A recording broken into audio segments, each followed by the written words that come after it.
न जायते म्रियते वा विपश्चिन् नायं कुतश्चिन्न बभूव कश्चित् अजो नित्यः शाश्वतो यं पुराणो न हन्यते हन्यमाने शरीरे।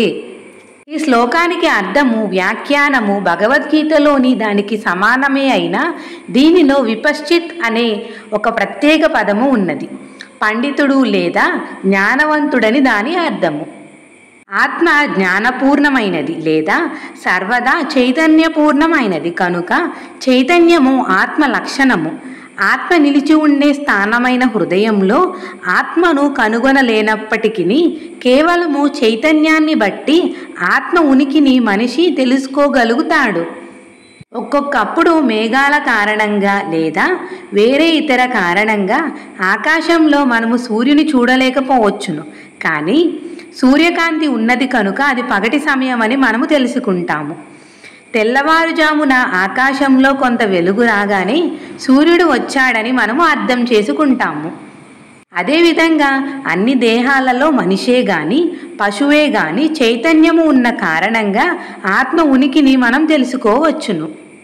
అయినా ఈ జీవ చైతన్యము భగవత్ చైతన్యానికి భిన్నమైనది. ఎందుకంటే భగవత్ చైతన్యము భూత భవిష్యత్ వర్తమానాల పూర్ణ జ్ఞానంతో ఉంటుంది. కాగా వ్యక్తిగత జీవ చైతన్యము మరుపుకు గురవుతుంది. జీవుడు తన నిజస్వభావాన్ని మరిచిపోయినప్పుడు శ్రీకృష్ణుని పరమోత్కృష్టమైన ఉపదేశాల నుండి విద్యను జ్ఞానోపదేశాన్ని పొందవచ్చును. కానీ శ్రీకృష్ణుడు మరుపు కలిగిన జీవాత్మ వంటివాడు కాదు. అదే అయితే శ్రీకృష్ణుడి భగవద్గీత ఉపదేశాలు వ్యర్థములయ్యేవి. రెండు రకాల ఆత్మలు ఉన్నాయి.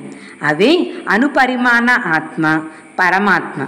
ఈ విషయము కఠోపనిషత్లో కూడా ఈ విధంగా ధృవపరపబడింది.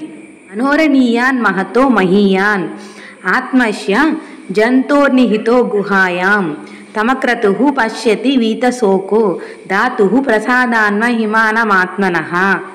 పరమాత్మ అణు ఆత్మ ఇద్దరు జీవుని ఒకే హృదయములో దేహమనే ఒకే వృక్షం మీద నిలబడి ఉన్నారు. భగవదనుగ్రహం వలన సమస్తమైన భౌతిక వాంఛల నుండి శోకాల నుండి బయటపడిన వాడే ఆత్మ మహిమలను తెలుసుకోగలుగుతాడు. రాబో అధ్యాయాలలో విదితము కానున్నట్లు శ్రీకృష్ణుడే పరమాత్మకు కూడా మూలము. అర్జునుడు తన నిజస్వభావాన్ని మరిచిపోయే అణు ఆత్మ. అందుకే శ్రీకృష్ణునిచే లేదా అతని ప్రామాణిక ప్రతినిధిచే